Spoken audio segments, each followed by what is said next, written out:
All right, hello and welcome once again. Welcome back from your break. I hope you had a nice break. I'm going to take the headphones off. All right, and I think the volume may be a little bit high, so I'm going to fix that. I think that should be good right about there. Okay. Well, welcome once again to English 1A, and we are back. And we're at the tail end of the semester. And so this week, what we're going to be doing is we're going to start working. We're going to be working on our rough drafts for essay number 2.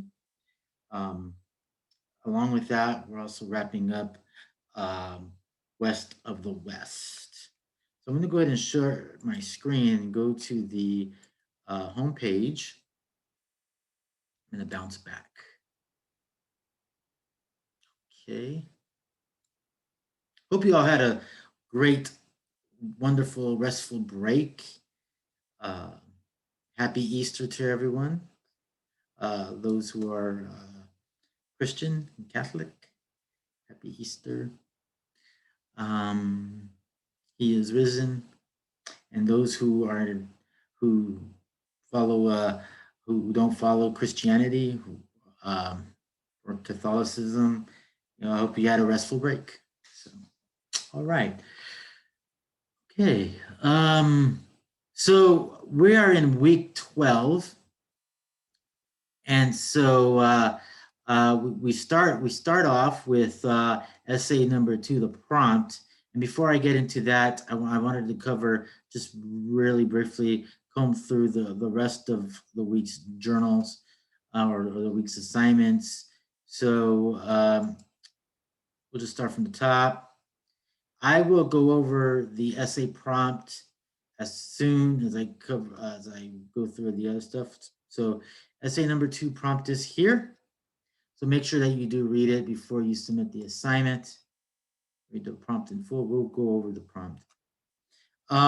You will submit the assignment here, as you can see here. Before submitting your rough draft for essay number 2, please review all points illustrated in the prompt. I can't, I can't help stress enough how many times we create I've seen students make the mistake of not following all of the directions in an essay prompt, and it hurts their grade. So make sure that you do follow all of the directions. And if you don't understand any of the directions, please send me a message. We can either talk via Zoom, or we can exchange via email. So make sure that you review all points illustrated in the prompt. Read through any relevant links posted in your student toolbox. I posted a couple of additional links that will be very helpful in the crafting of essay number 2. So make sure that you do click on those links that I've provided. There's also another link that I have embedded in the actual prompt, or so make sure you do click on that. Also, watch Monday's video lecture, which I'm recording right now, which will feature my explanation of the literary analysis essay. I will go more into detail in terms of how we can go about crafting the essay specifically for this assignment. There is an extra credit opportunity if you visit the Pass Center at Fresno City College, or if you use the 24-hour net tutor option, you can earn an additional 5 points of extra credit. Please note, for full credit, your draft should be at least 3.5 pages in length, which is approximately 900 words. So if you don't, the essay itself is 5 to 7 pages, but if you don't necessarily get there, in order to qualify for to receive full credit for the assignment, you should turn in at least 3.5 pages for the rough draft. mainly because I need something to work with. I need to see in a direction where you're going, and maybe I can provide you some feedback in terms of how you can finish the second half of that essay. Um, so let's go right to the past center really quickly, and I'll show you where you can go for that. So if you go over to this side of the home page, you'll see lots of various different. In fact, let me go into student view so you can. This is what you will see. So I'm going into student view. This is what you see on your page. But if you would scroll down, you'll see the net tutoring, and you'll see the SEC Tutoring Center. I guess they changed it. It used to be called the Pass Center, but it's the FCC Tutoring Center. So I'm going to go ahead and right click that so we go into a different window. So this is where you would go to sign up for a tutor, for a tutoring session.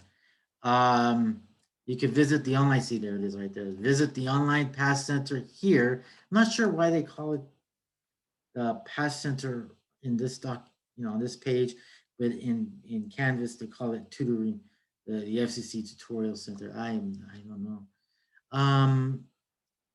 But you would click on this, the Online Pass Center, to get assigned with a tutor. And here are the hours. As you can see, Monday to Thursday, 8 to 7 p.m., 8 a.m. to 2 p.m. on Fridays, 9 a.m. to 3 p.m. on Saturdays. And so there you have it. There's also another link down here, Tutorial Center. I'm not sure what the difference is with this link, but it's an additional source. The Writing and Reading Center, another additional, there are actually a number of various tutorials opportunities at Fresno City College. If you would like to work specifically with our past tutor that has been assigned to us, her name is Janelle Bush, and she's a great resource. She usually sends emails to everyone out approximately once a week. If this were my classroom, she would be in the classroom with me, but she's not, and so we're obviously working virtually. So there's that. The other resource I want to show you is the Net Tutoring. I'm going to go ahead and click on that, and this is a tutoring center that's available 24 hours a day. This is an outside source.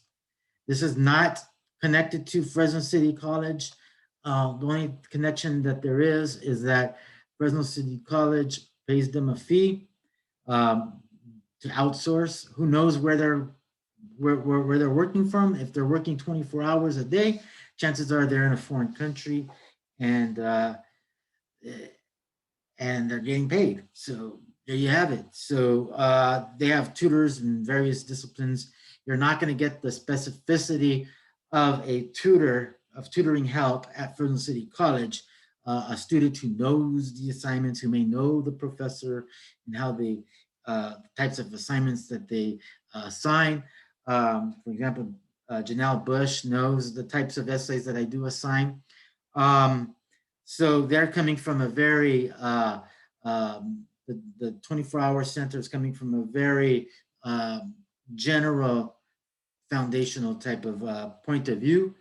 They can help you to an extent, but you're not going to get the full, in my opinion, you're not going to get the full source, the full help of a Fresno City College tutor. But at the same time, they are available 24 hours, so you can't compete with that, right? So that's available right there. Just click on the Net Tutor 24-hour service link, and it should get you there.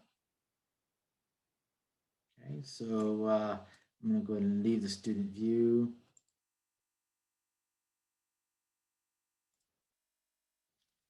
And leave the student view. Okay. So the rough draft is worth 20 points.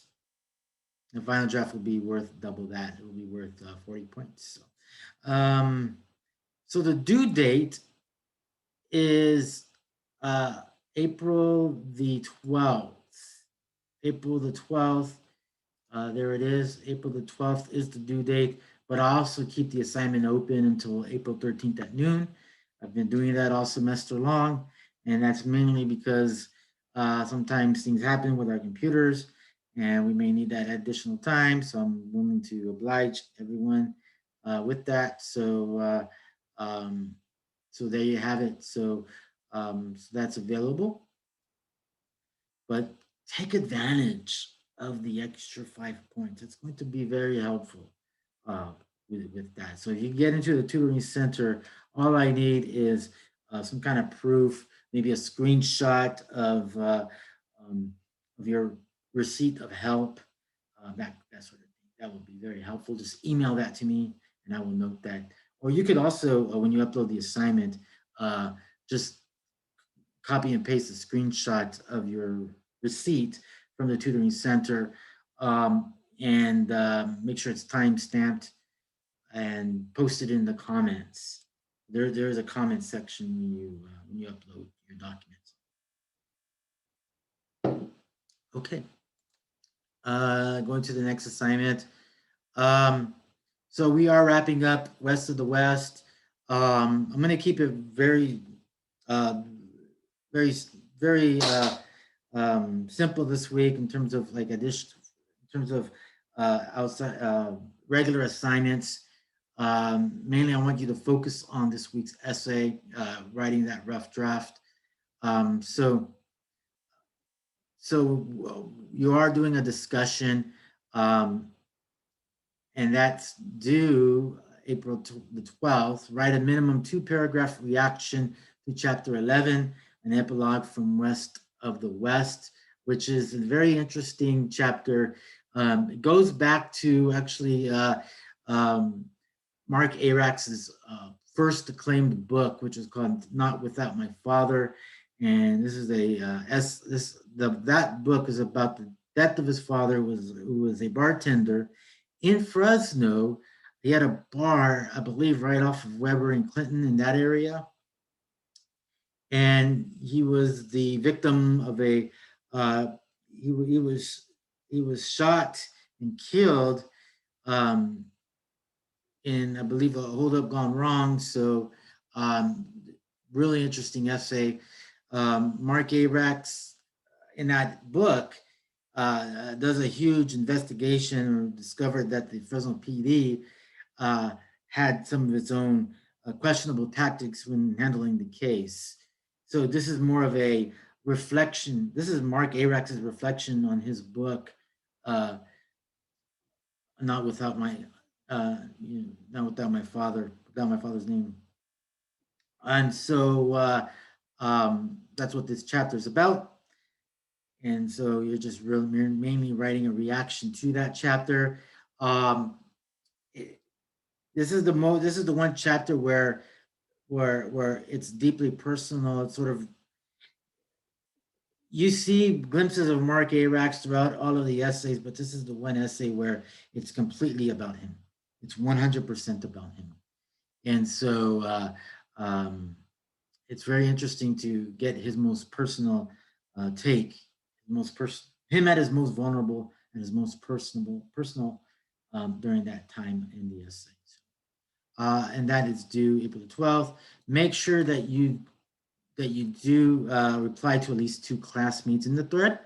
Many of you forget to do that, and I do deduct points if you don't complete this part of the essay. Okay, so make sure that you do, because it's quite a bit of points. I usually count these as 2 points. Each reaction is counted as 2 points. So if you miss both, that's a 4-point deduction. So make sure that you are replying to at least 2 classmates. And finally, for your attendance journal, which are due every Thursday, technically April 9th, Friday at noon, at 11:59 p.m., at 11:59 p.m., next to midnight. Write a 1-page response and final reaction to West of the West. So here, you are responding to the entire book. I just want to get your raw emotional response to this collection here. So we're looking forward to reading all of those. So there you have it. So that is week number 12.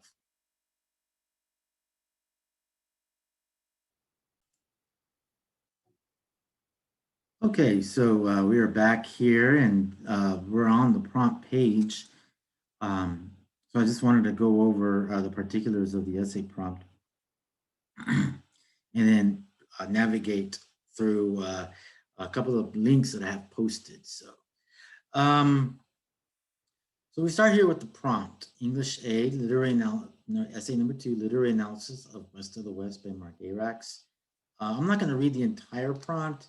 Actually, you can look at my previous video and you can find a little bit more me reading the prompt, but I'm just going to start with just reading the first paragraph here. For our second assigned essay, we will be working in a genre writing not covered in our textbook, literary analysis essay.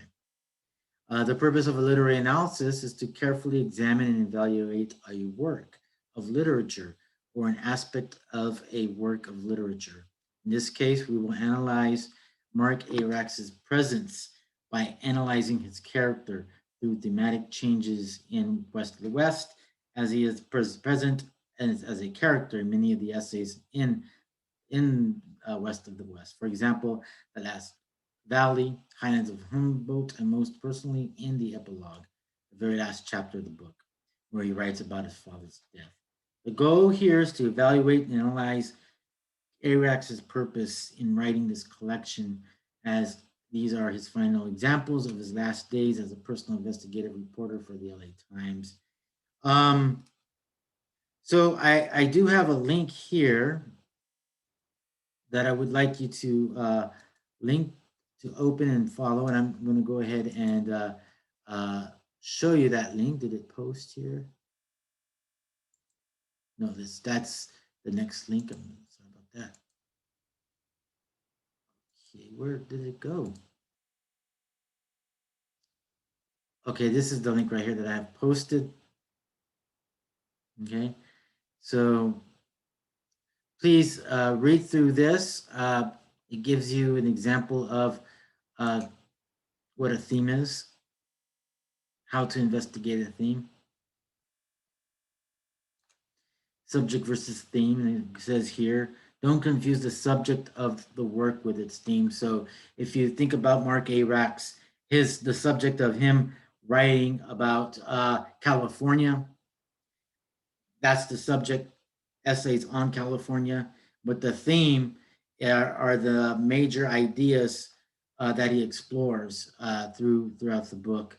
So says here, the definition here, a theme is an opinion the author expresses on the subject. For instance, this author's dissatisfaction with the narrow confines of French bourgeois marriage is an example. In West of the West, the title gives a lot of clue in terms of what the theme is. So the subtitle. So if you look at the West of the West, dreamers, believers, builders, and killers in the Golden State. So all of those ideas, themes are prevalent within the book. Dreamers, so dreaming or the dream, the American dream is a theme. What are examples of that within throughout the book? One example that comes immediately to mind is Highlands of Humboldt, where you had the corporate marijuana operation, okay, and you had the generation of families in the marijuana industry. You go to the Last Valley, where it was agriculture. The essay was very much heavily based in agriculture, on corporate agriculture, more specifically. So and you have builders and killers. Who are the builders in the book? What was being built? Think about the essay about Zankou chicken, the building of the grilled chicken empire. and killers. That's also another, that essay also deals with murder and killing, right?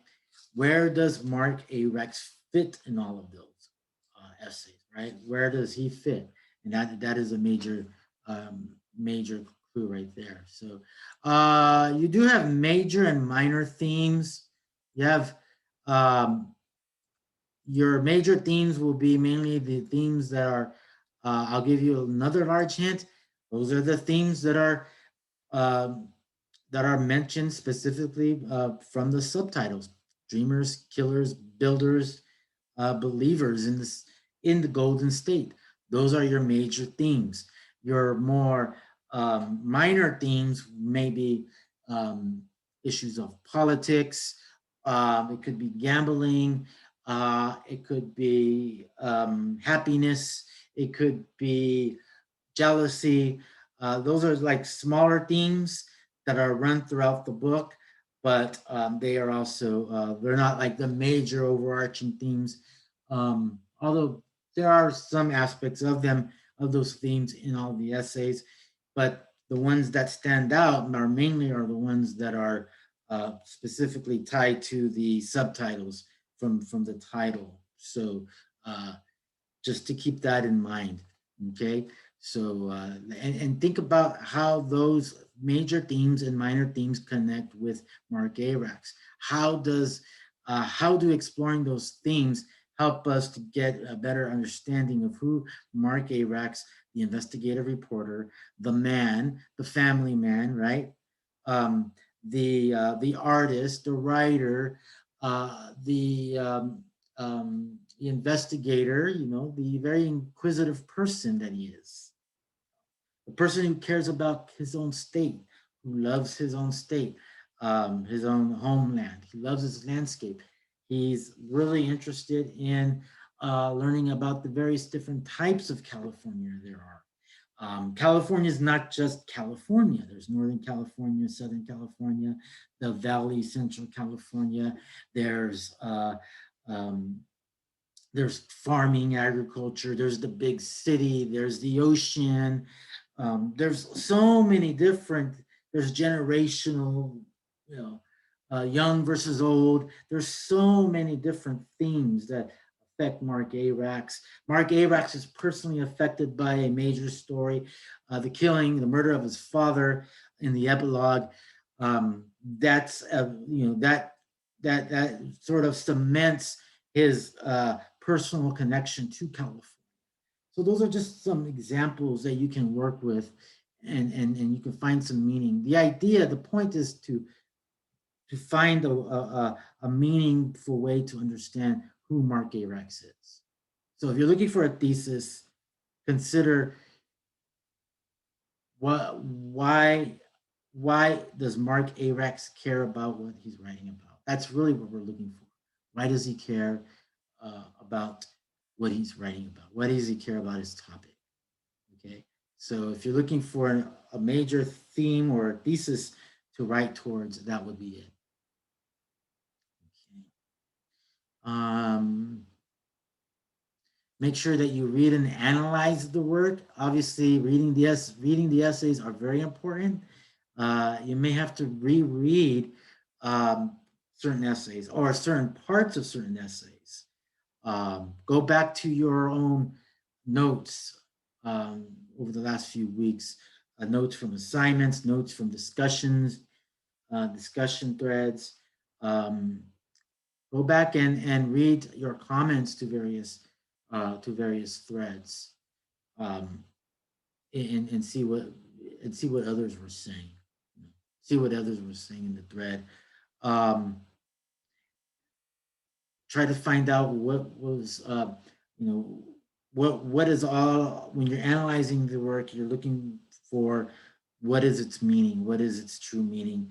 And so how does Mark Arax's work, his essays, how do they work as one cohesive unit? So when you're analyzing, you're looking for a better understanding of Mark Arax's intention. So, okay, so you can read this on your own, how to identify themes in a published work. Um, Note the plot of the work, identify the subject of the work, who is the protagonist, the main character, assess the author's point of view, etc. So if you um, follow these 4 points right here, this will give you a better understanding of how to evaluate on a thematic scale um, the work of Mark Yerex in West of the West. So that's that article right there. And again, you can find that here embedded in the link here. Um,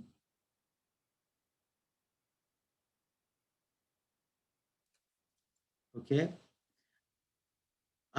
Be sure to read the rest of the essay. Make sure that your general essay, you are following your general essay requirements. These are the requirements for this specific essay. And this is more of a review on how to write a solid essay, the elements of a solid essay. Okay.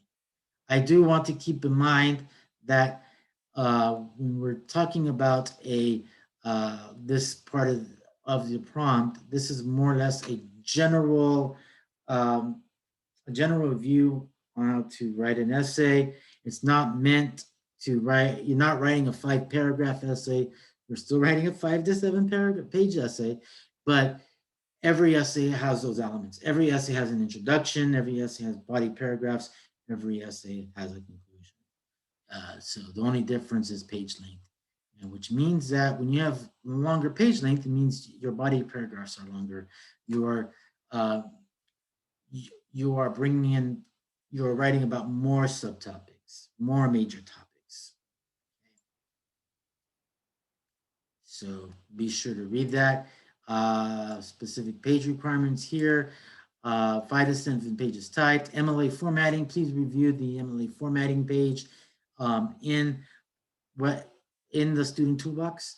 It's listed under OWL at Purdue. So if you go to the OWL at Purdue MLA formatting page, it will take you directly to the MLA formatting page. There will be a works cited page and your primary source. So generally, we're only going to have one source for this essay. You're going to have the book itself. Your primary source is West of the West, Dreamers, Believers, and Killers in Golden State.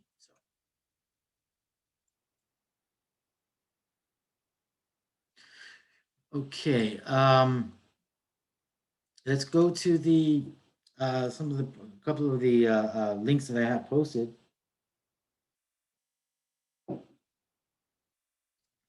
Okay.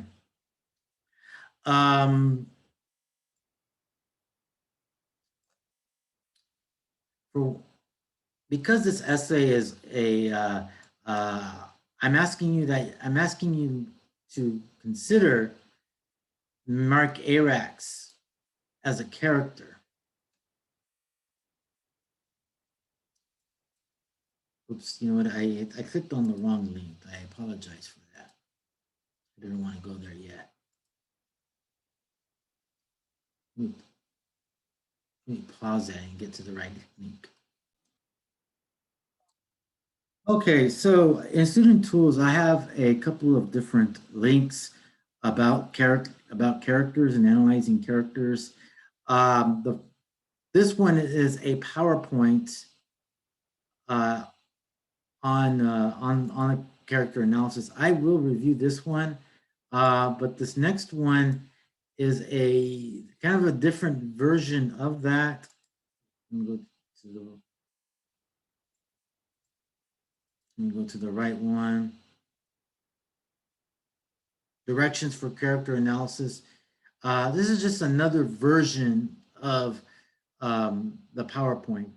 So I just want to bear in mind that even though it says assignment here, and your task is to write a 5-paragraph character analysis essay, this is not an assignment. This is just an example to help you with the material, well, with writing the essay. This is just another resource. So ignore that fact that it's another essay or it's another essay assignment. It's not. Okay, just to keep you just just to bear that in mind, please. Please bear that in mind. Okay. And this is the one I want to go over.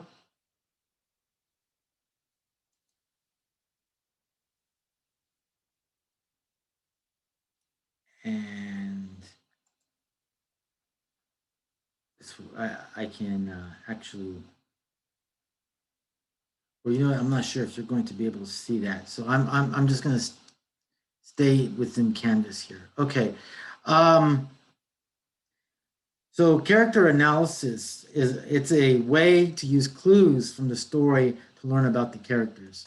So in this case, we're learning about Mark Arax. Mark Arax is the character that we're most concerned with in West of the West. It is important because it helps us understand the story and the people in it. It helps make the people in the story real and more interesting. And even though the essay is or this collection of essays is there, it is nonfiction. I'm going to say this: because it's nonfiction, Mark Arax may have fictionalized certain aspects of the book, mainly because of, I mean, who knows why? You know, who knows why?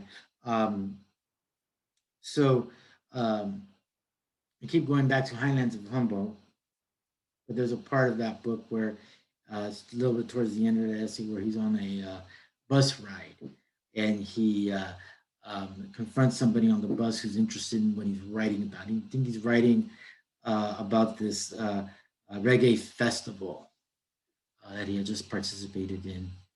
And here's the thing: did that event really happen? Was it a way? Why did Mark Arax share that? Did it really happen, or or did it, or maybe it was fictionalized? Maybe it happened. Maybe he fictionalized it because he wanted to bring it back to his writing. He wanted to bring his audience back to his writing. And maybe it was an editorial thing. You know, the editor is saying, "Hey, before we publish it, we want to make sure all the essays are thematically connected. We need more of you in that essay." And so maybe that's what happened.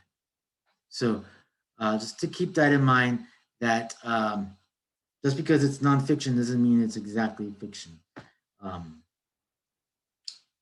So I think that's a famous quote. I can't remember who said it, but it was basically the essences of that quote is um, fiction, which is fictionalized, which are made up accounts, are generally the most factual, the most factual forms of writing, and nonfiction, true accounts are the most fictional forms of writing. So it's a really interesting, and I can't recall who said that, but if I could find that quote, I will share that with you all. It's a very interesting quote. So go to the next slide. How we learn about the characters. We can learn from the characters in a direct way. The author tells you exactly what he or she wants you to know about the character. Or in this case, Mark Arax tells you what he's looking for when he's out on the beat writing the essay. Yeah. He tells you exactly what to expect, what he's looking for. I think, let's see.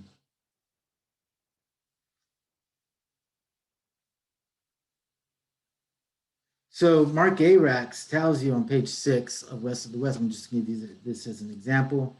He writes, and this is from The Last Valley, and he's reflecting on the, he's reflecting on his days with the LA Times. Oh, I'm sorry, this is page 5. This is page 5. And he writes, "I was a strange animal, something called a suburban reporter." Let me start that again. "I was a strange animal, something called a suburban reporter for the LA Times, a newspaper whose commitment to covering the Southland, as the Chandler family had dubbed it, extended to 5 suburban sections planted across the basin with reporters who had been stars at the Baltimore Sun, Philadelphia Inquirer, the San Francisco Examiner. And then he goes on to write, um, the Sunday paper, if it landed wrong, could kill your toy poodle. That's how big it was. That's how big the LA Times was. And he's not lying about that. It was a big paper. Um, I was assigned to the San Gabriel Valley section, our office, a cinder block building that sat on a dead end street in the town of the Temple City.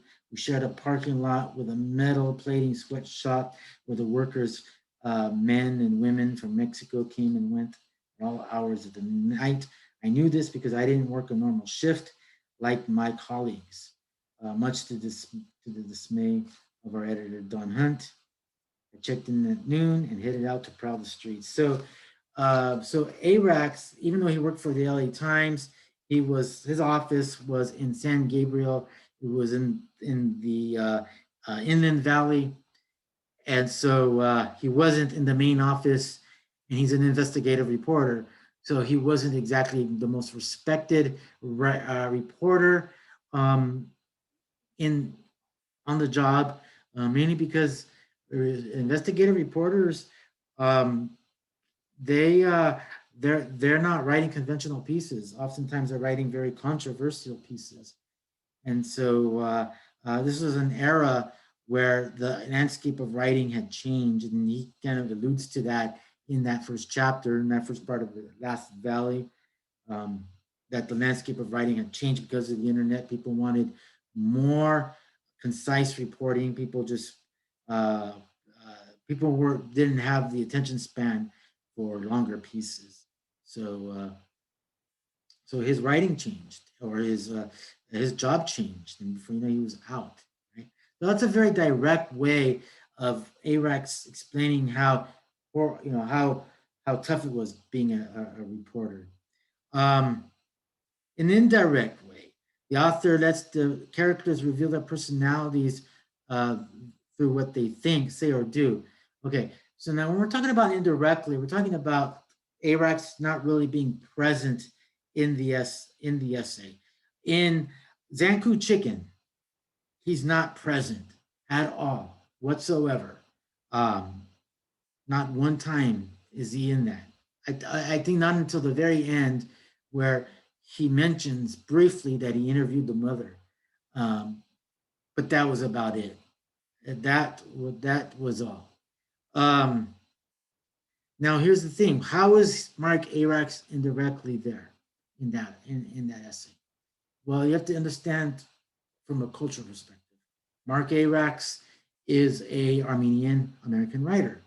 Um, Zanku Chicken, the people of Zanku Chicken, Armenian. There's a cultural connection. That's the indirect.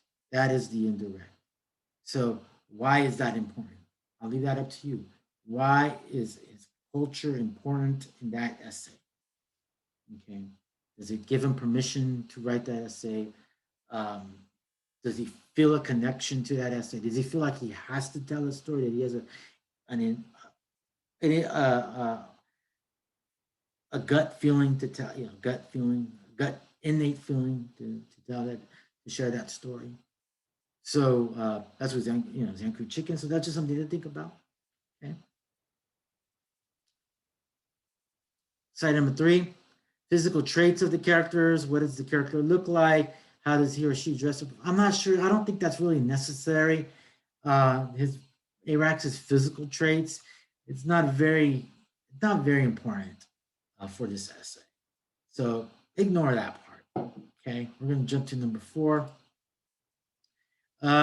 This is interesting. What is the character's history or background? Arax's background as a Armenian, as an American, as a farmer, as a reporter, as the son of an Armenian businessman. How are all those, as a Valley boy, as a Fresnan, how are all those elements important in the essay, are an important way to describe to help us understand who Mark Abrax is. Okay. Um, the next item here in the is a reference to an Amy Tan story. Just ignore that. But if you're interested in this essay, in the Amy Tan story, Where is the Mother From? I can share with you, I can provide you with a link if you're interested in that essay. Um, and so, as a matter of fact, I'm going to pause. Let me find that essay. I'm going to pause the recording. I'll be right back and grab that essay, and I'll link it if you're interested. So, I'll pause. Okay, so we're back. So I found a link to the essay, and the name of the essay is Mother Tongue by Amy Tan. And let me just show you the essay. Just want to minimize that, and here we go. I will link this in Canvas. I don't know if you can see that here, but Mother Tongue by Amy Tan. It's a short essay. It's about 4 or 5 pages. But essentially, the essay. I'm going to read the synopsis here. Uh, well, Amy Tan was born in 1952 and was raised in Northern California. She is the author of The Joy Luck Club, which was a bestseller, became a movie, became a major motion picture, among other works. Um, Her fiction is rooted in experiences as the child of Chinese immigrants. So there's a connection there between her and Mark Abrax, Abrax being a child of Armenian immigrants, and she's a child of Chinese immigrants. In Mother Tongue, Tan describes the varieties of Englishes she uses.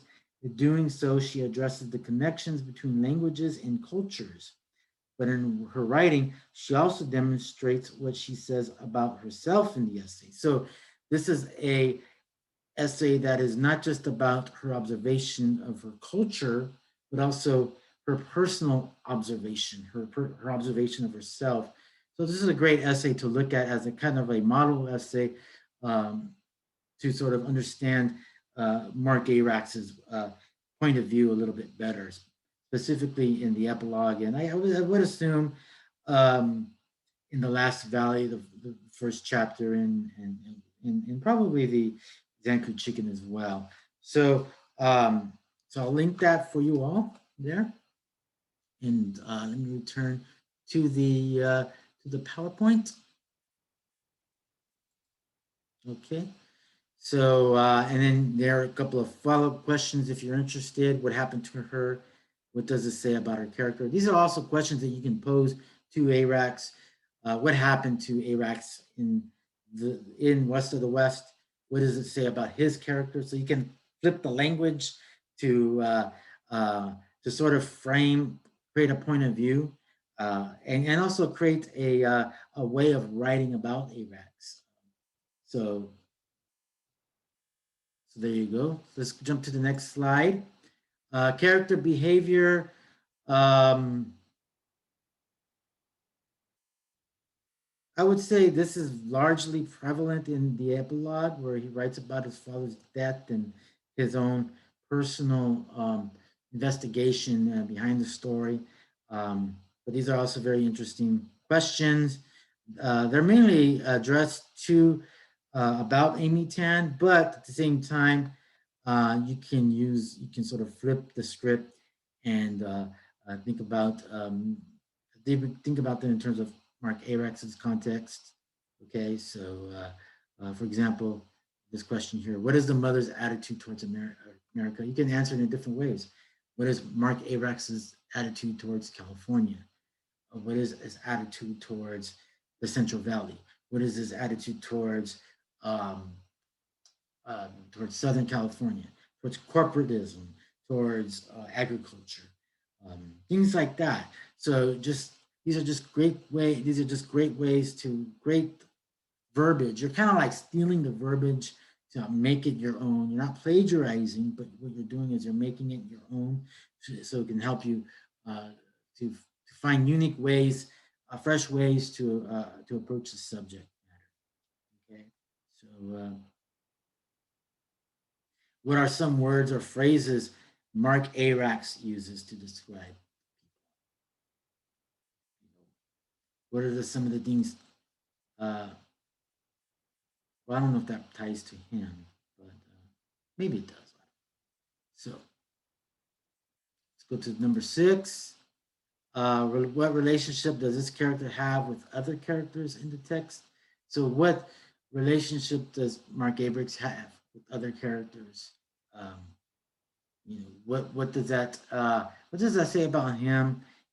Meeting with various characters in Eyrie of the Storm, he rekindles a friendship with an old friend who's an activist and a scholar. He finds out that she's like she becomes like a conspiracy theorist and loves UFOs, and that kind of took him by surprise. But Iraq starts to learn more about the intellectual side of of these conspiracy theorists and how he's surprised. This surprises him, and he finds that out in San Jose, California, at Conspiracy Con, right? Um, so again, you can use these questions um, to help you out in writing the essay, creating the thesis. Um, Again, use this in terms of Mark Arax's point of view, using the information we have discussed about Arax. How would you describe Arax in one sentence? That's one way you can do. That's one way you can have what you can do to help you get to the thesis. So if there's one sentence that you can describe Mark Arax, what would that sentence be? Okay, what would that sentence be? Think about the main points. What is most important about Mark Arax? Okay. What is most important about Mark Arax? So I know these are addressed more in terms of the Amy Tan essay, but flip the script, substitute mother for Mark Arax, and that should help you. So if you have any questions, please let me know. I'm going to go ahead and stop the video, but on Thursday or on Wednesday, I will speak more to the epilogue. And also, I will share with you samples, sample quotes, which I think are important quotes that could help you in writing this essay. So, and also, we're also going to talk about how can we take those quotes and um, include them in our research, include them in our text as we're writing. So how do we include our text? How do we include our quotes according to MLA style for the essay? So I'm going to go ahead and stop the video, and hope you all have a great rest of your day.